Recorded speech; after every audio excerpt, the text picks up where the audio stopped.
السلام علیکم گائز. آج کی جو ہماری ویڈیو ہے یہ ہے فلسطین کے موضوع پہ.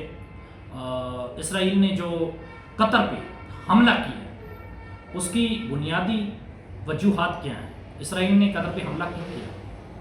اب امریکہ کہتا ہے کہ ڈونلڈ ٹرمپ کہتا ہے کہ مجھے 50 منٹ پہلے بتایا گیا اور امریکہ کے بعد سب سے بڑی ایئر بیس، سب سے بڑا ہوائی اڈا، سب سے بڑا جنگی اڈا وہ قطر کے اندر موجود ہے.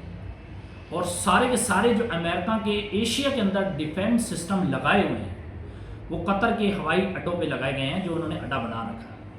منافقت دیکھیں امریکہ کی کہ وہ کہتے ہیں کہ ہمیں پتہ ہی نہیں، کبھی کہتے ہیں کہ ہمیں 50 منٹ پہلے بتایا گیا، کبھی کہتے ہیں کہ اس کے بارے میں ہمیں معلومات ملی نہیں. یہ سراسر قطر کے ساتھ ناانصافی ہے. عربوں کی سرمایہ کاری کرنے کے بعد ابھی بھی قطر کو پتہ نہیں ہے کہ ہمارے ساتھ کیا منافقت ہو رہی ہے. اب پوری دنیا ایک بنیادی اجلاس بلاتی ہے 2 دن پہلے. اس بنیادی اجلاس میں کوئی ایسا فیصلہ ہوتا ہی نہیں کہ ہم کو مؤثر جواب اسرائیل کو دیں اور فلسطینیوں کے حق میں کھڑے ہوں. تمام اسلامی ممالک ایک بہت بڑا OIC کا اجلاس بلانے کے بعد بھی ناکام ہے اور کوئی مؤثر حل بھی نہیں نکلا کہ ہم نے اگلا لائے قدم کیا رکھنا ہے. اسی طرح اگر سارے مسلمان خاموش رہے تو سب کی باری آنے والی ہے. پاکستان نے اپنا جو موقف سامنے رکھا ہے وہ بہت بڑا مضبوط اور سٹرونگ ہے. ہمارے وزیر اعظم نے اسرائیل کو ایک اچھی سی دھمکی دی اور اگر مسلمان متحد ہو جائیں، یک زبان ہو جائیں تو ہمارے پاس اسلحہ ہے لڑنے کے لیے اور ہمارے پاس جواب دینے کی طاقت بھی ہے. صرف ہمیں مسلم ممالک کی سپورٹ چاہیے جو اسرائیل کو سپورٹ کرتے ہیں، جو اسرائیل کا ساتھ دیتے ہیں. اسرائیل کے ان کے ابھی بھی مسلمانوں کے جو کنٹریز ہیں، ممالک ہیں، وہاں سے بحری جہاز جو ہے سیدھا اسلحہ جو ہے اسرائیل کو دیتے ہیں. ایک بحری راستہ بھی بند کر دینا اسرائیل شام سے پہلے بھوکا مر جائے گا. ابھی بھی انہی کے راستوں سے اسلحہ لے کے انہی کے اوپر حملہ کر رہے ہیں. پاکستان نے سعودی عرب کو ایک بہت بڑا اچھا پیغام دیا ہے کہ ہماری جو ڈیوٹی ہے مکہ مکرمہ کی ہم اس کا تحفظ بھی کریں گے.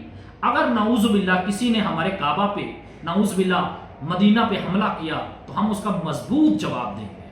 ہم نے یہ کعبہ کا تحفظ کی ذمہ داری لی ہے. الحمدللہ ہم یہ مؤثر جواب دے بھی سکتے ہیں.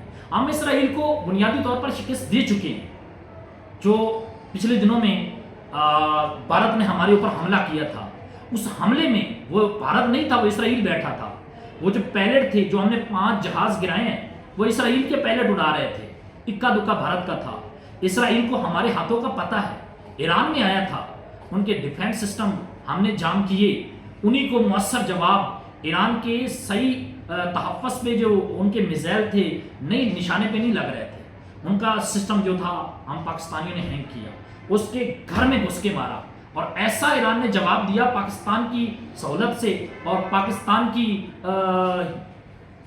باحفاظت کاروائی سے ان کا ڈیفینس سسٹم جام کر دیا. پورا اسرائیل کے چینل جام کر دیے. یہاں سے میزائل مارا جاتا تھا، ایران سے سیدھا نشانے پہ جا کے گرتا. ان کی نسلیں یاد رکھیں گے کہ جو ایران نے جواب دیا تھا پاکستان کے ذریعے. سوچنے کی بات ہے، ایران کے پاس تو ایسے میزائل بھی نہیں تھے. یہ میزائل کس نے دی؟ یہ ٹیکنالوجی کس کے پاس تھی؟ یہ ہمارے پاس تھی. اسرائیل کو پتا ہے جس دن پاکستان سے پنگا لوں گا نا، صفحہ ہستی سے مٹ جاؤں گا.